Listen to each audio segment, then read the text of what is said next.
आखिर उनकी मुलाकात रामकृष्ण से हुई तो उनका जीवन पूर्ण बदल गया।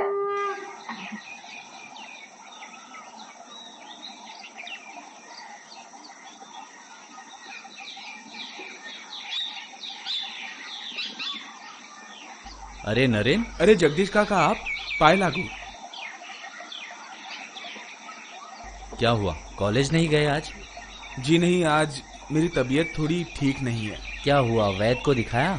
नहीं, ऐसी कोई बात नहीं है, बस मन थोड़ा अजीब सा महसूस हो रहा है, इसलिए नहीं गया मैं। नरेंद्र, मैं आजकल देख रहा हूँ तुम आजकल पंडितों के आगे पीछे घूम रहे हो, क्या बात है?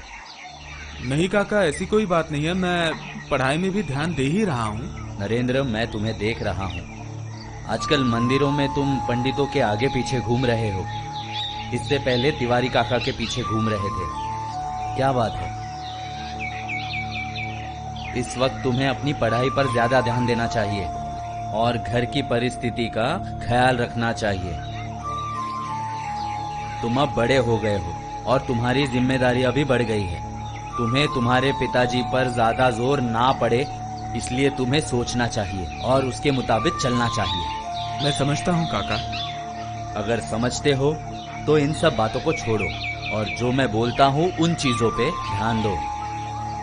इसके अलावा और कोई तुम्हारे मन में बात है तो तुम मुझे बता सकते हो सकता है मैं तुम्हारी कुछ मदद कर सकूं।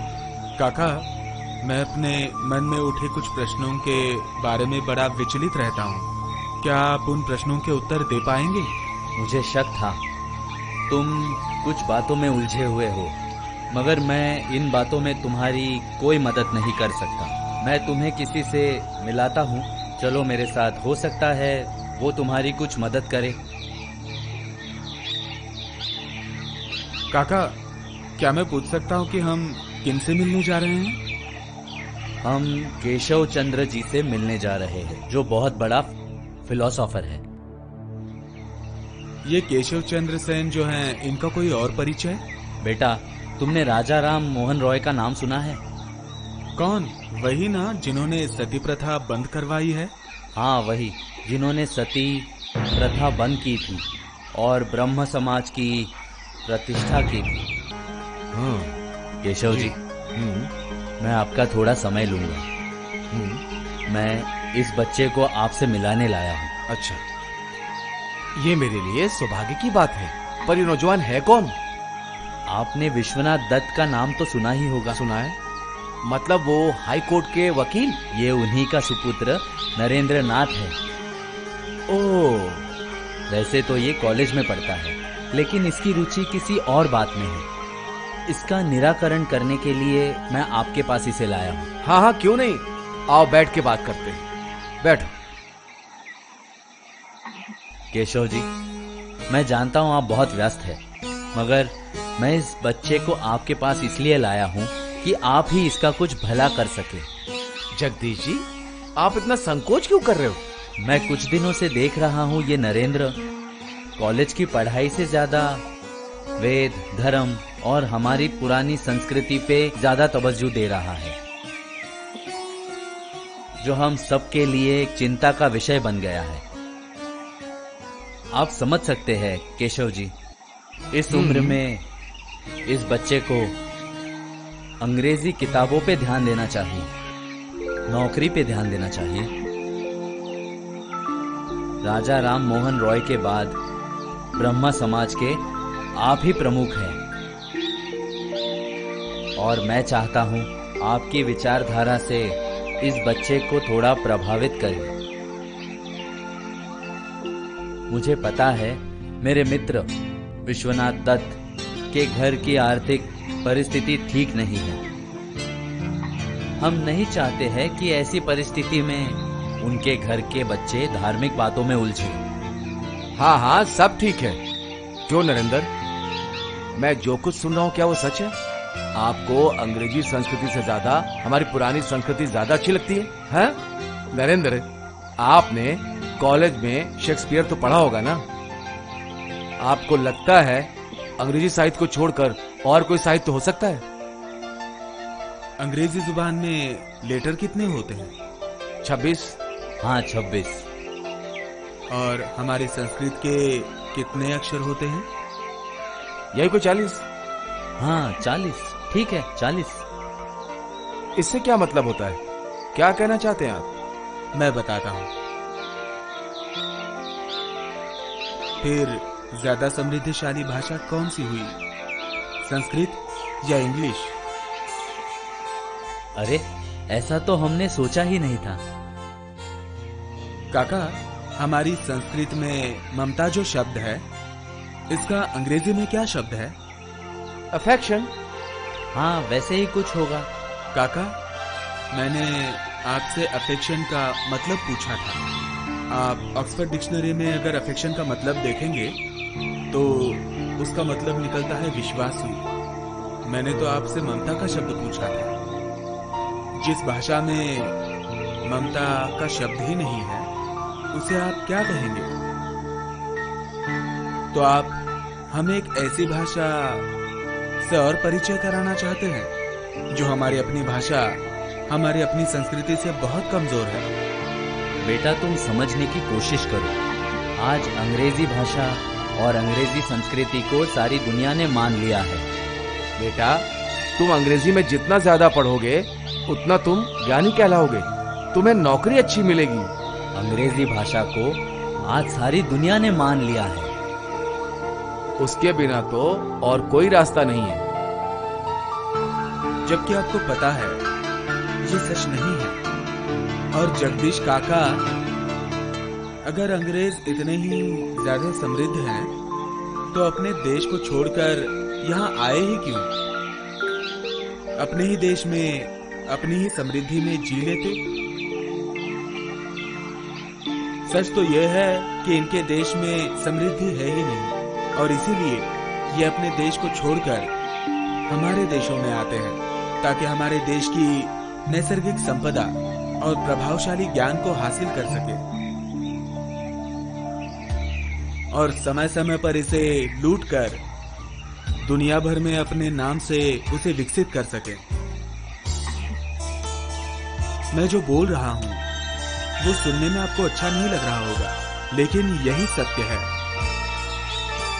और हम उनके गोरे रंग को देखकर, उनके सुनहरे बालों को देखकर, उनके रंग रूप को देखकर ऐसे प्रभावित हो जाते हैं कि हम अपने आप को तो बिल्कुल भूल ही जाते हैं और फिर आखिर में हम उनकी शरण में चले जाते हैं। वैसे देखा जाए तो भारत के आम लोगों के लिए कुछ हद तक तो ये बातें ठीक हैं, लेकिन जगदीश काका और केशव काका, आप जैसे पढ़े लिखे और विद्वान लोगों से कम से कम मैं तो ऐसी उम्मीद नहीं रख सकता। भाई जगदीश, ये लड़का कोई साधारण लड़का नहीं लगता। हमसे तो सामाजिक कार्य में हजारों लोगों से पाला पड़ता है। ना तो कभी ऐसा सुना है, ना ही कभी देखा है। पहली बार सुना ही है। वो कुछ भी हो, मैं चाहता हूँ कि आप इस लड़के को सही मार्गदर्शन दें। वो है एक ही गुरु, रामकृष्ण परमहंस। इस व्यक्ति के बारे में तो मैंने सुना है। मेरी माँ भी मुझे इनके बारे में बता रही थी और जगदीश काका, तिवारी काका ने भी मुझे इनके बारे में बताया था। परंतु मेरे कुछ मित्र हैं, वो कहते हैं कि ये तो पागल है।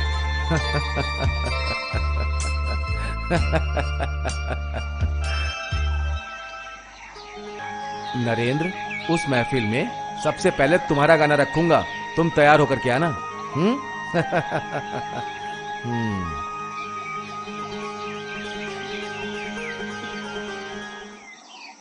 जगदीश काका, हम जा तो रहे हैं, लेकिन मुझे जरा घबराहट सी हो रही है।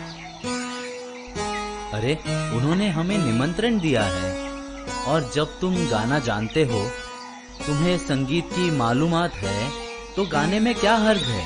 घबराने की क्या जरूरत है? गाना तो मैं गा ही लूंगा, लेकिन किसी को गाना गाकर प्रभावित करना ये मुझे ठीक नहीं लग रहा है। नहीं, ये सब बात की बात है, ये तुम्हें सोचने की कोई जरूरत नहीं। अरे भाई तू। पायलागू दीदी। अरे रहने दे रहने दे। अरे घर के बारे में कुछ मत पूछना, घर में सब कुछ ठीक है, बढ़िया है। मैं आज यहाँ पर आया हूँ ना, मुझे तुमसे कुछ बात करनी है। बहुत जरूरी काम था मुझे। अरे वो जरूरी काम को छोड़, तू यहाँ चुपचाप बैठ। तू भोजन करके जा। नहीं दीदी, मैं भोजन करके तो नहीं जाऊंगा। मेरे कुछ मित्र बाहर खड़े हैं। ओ मित्र बाहर खड़े हैं? तू तो बड़ा साहब हो गया है। अरे नहीं दीदी, बात ऐसी नहीं है। मैंने उन लोगों को खड़ा किया है। मुझे कुछ तुमसे बहुत जरूरी बात करनी है। हम दोनों बैठ के बात कर लेते हैं। अच्छा ठीक है, बैठ अब। अच्छा। क्या आज तुझे जरूरी काम है? दीदी की याद आई? मैं दीदी आपको क्या बोलूं? क्या हुआ? नहीं, ऐसा है दीदी, आपने रामकृष्ण परमहंस का नाम सुना है? हाँ सुना तो है। क्यों, क्या काम है?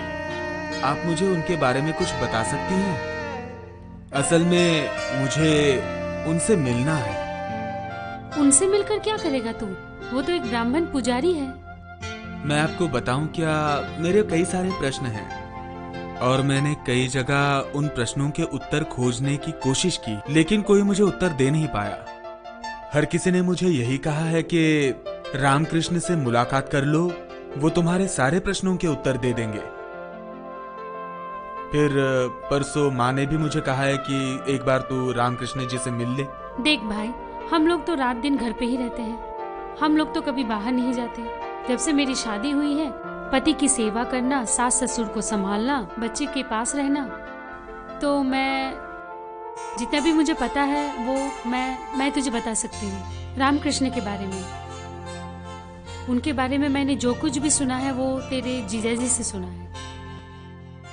बोल, तुझे उनके बारे में क्या पूछना है? दीदी सबसे पहले तो मुझे ये बताओ, उस आदमी ने कभी ईश्वर को देखा है? लो, उसका मैं क्या बताऊं तुझे, लेकिन हाँ, उस आदमी में कुछ ऐश्वरिक शक्ति तो है, ये मैं विश्वास करती हूँ। तुम क्यों विश्वास करती हो? तुमने तो कभी उनसे मुलाकात नहीं की, उन्हें देखा नहीं, उनसे मिली नहीं। क्योंकि वो साधारण मंदिर के पुजारी नहीं है। तू सिर्फ मुझे ही नहीं, किसी को भी पूछ, तुझे सब लोग यही जवाब देंगे कि रामकृष्ण जी एक सिद्ध पुरुष हैं। और ये सिद्ध पुरुष का क्या मतलब होता है? जिस व्यक्ति में ईश्वर का अंश मिला हुआ है, उसे कहते हैं सिद्ध पुरुष। चलो ठीक है, ये तो मैं समझ गया, लेकिन मुझे ये बताओ कि उन्हें परमहंस क्यों कहा जाता है? ये सब नाम उनको लोगों ने प्रेम से दिए हैं। परमहंस किसे कहते हैं तुझे मालूम है? नहीं। मैं बताती हूँ। जब हंस दूध पीते हैं ना, तो वो पानी को अलग करके ही दूध पीते हैं। ये उसको प्राकृतिक देन है। और बिल्कुल इसी तरह रामकृष्ण जी में भी ठीक ऐसी ही शक्ति है। वो किसी भी बुराई में से अच्छाई चुन लेते हैं। उस आदमी में ऐसी अद्भुत शक्ति है कि वो पत्थर को भी सोना बना सकता है। ये तुझे सुनने में थोड़ा अटपटा लगेगा, लेकिन तू खुद ही उनसे मिल लेना। दीदी, केशव काका ने मुझे उनके घर में आमंत्रण दिया है गीत गाने के लिए, और वहीं पर मैंने सुना है कि रामकृष्ण जी भी आने वाले हैं, और मैंने सुना है उन्हें संगीत में बड़ी रुचि है, तो वहीं पे मैं उनसे मिल लूंगा। अभी जो तूने उनका नाम लिया ना, केशव काका, उनके बारे में तुझे जानकारी है? नहीं। ये जो केशव काका है ना, वो उन पर बहुत अविश्वास करते थे। उनके घर जाकर वो उनसे झगड़ा करते थे, लेकिन जब वो बाहर आए तब वो उनके चरण छू के, मतलब कि सर झुकाकर घर जाना पड़ा। और आज तू उन्हीं केशव काका को पूछ लेना कि वो रामकृष्ण जी के इतने बड़े भक्त क्यों हैं। और दीदी, ये जो इनका नाम है रामकृष्ण, क्या इनका असली नाम है? जैसे प्रेम से इनको परमहंस कहते हैं, वैसे ही प्रेम से इनको रामकृष्ण कहते हैं। लेकिन रामकृष्ण ये नाम कहने से पहले एक बहुत बड़ी कहानी है। वो क्या दीदी, तुम्हें मालूम है? देख, मैंने भी सुना है, जो मंदिर रानी रासमणी, जिस मंदिर के रानी है ना, उनके दामाद ने एक बार रात को खिड़की से देखा कि वो आदमी उनके परिसर में यहाँ वहाँ घूम रहे थे। उन्होंने ऐसा देखा कि एक बार वो वहाँ जाते थे तो उनको कृष्ण की मूर्ति दिखती थी, एक बार वो यहाँ जाते तो उनको राम की मूर्ति दिखती थी, और वो उस समय चकित रहे। तो उन्होंने रानी माँ को बुलाया और रानी माँ ने भी यही देखा। तो तब से ही रानी माँ ने उनका नाम रामकृष्ण रखा। तुझे तो पता होगा कि रानी रासमणी प्रभावशाली व्यक्ति हैं। एक बार उन्होंने नामकरण कर दिया तो सब लोगों ने उनका नाम वही मान लिया। तो फिर उनका असली नाम और परिचय क्या है? उनका असली नाम है गदाधर। कामारपुकुर गांव में एक गरीब ब्राह्मण परिवार में वो जन्मे थे। इस मंदिर के तो असली पुजारी उनके बड़े भाई थे, जिनके गैर हाजिरी पे गदाधर को यहाँ नौकरी लगी, और तब से वो आज भी यहाँ नौकरी पे कायम है। रानी माँ उनसे बहुत खुश है और सारे लोग भी उनको बहुत मानते हैं। और ये सब क्या है जो मैंने उनके बारे में सुना है कि वो काली माँ को प्रसाद खिलाते हैं, फिर खुद खाते हैं, फिर वो रोते हैं और काली माँ से बात करते हैं, फिर हंसते हैं, फिर खुद खाते हैं और साथ में काली माँ को भी खिलाते हैं। ये सब क्या है?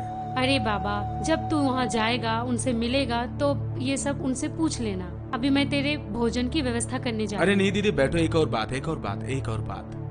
और क्या रह गया? दीदी मुझे ये बताओ, वो जो है वो कोई भगवा वस्त्र पहनने वाले कोई सन्यासी हैं? असल में वो सन्यासी तो है, लेकिन उन्होंने कभी भगवा वस्त्र पहना है ये मुझे नहीं पता। लेकिन मैंने तो सुना है कि उनकी शादी भी हो चुकी है, और शादी हो जाने के बाद कोई सन्यासी बने, ऐसा हो सकता है? ये तो सच है। शारदा देवी उनकी धर्मपत्नी है।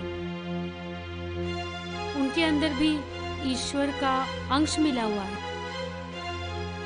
जो रामकृष्ण में है। भले ही सामाजिक नियम अनुसार उनकी शादी हुई है, लेकिन उन लोगों का संबंध साधारण गृहस्थ जैसा नहीं है। और ये आपको कैसे पता? जो मैंने सुना है वो सब मैंने तुझे बता दिया। अभी तुझे उनसे मिलकर जो कुछ भी कहना है वो तू ही सोच।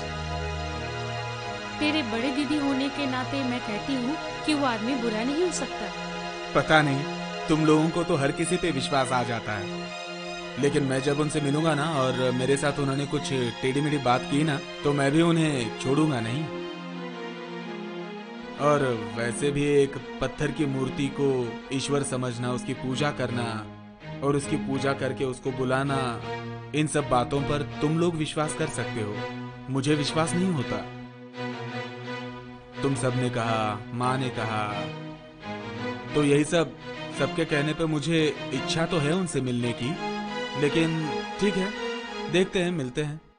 अरे तू जो सोचता है वो बाद में कर, अभी थोड़ा तो जलपान करके तू जा। नहीं दीदी, मेरे मित्र बाहर खड़े हैं, मुझे जाना होगा। चलिए मैं चलता हूँ। अरे पैर मत छू। चलो दीदी मैं चलता हूँ। आजकल के लड़के भी ना, सच में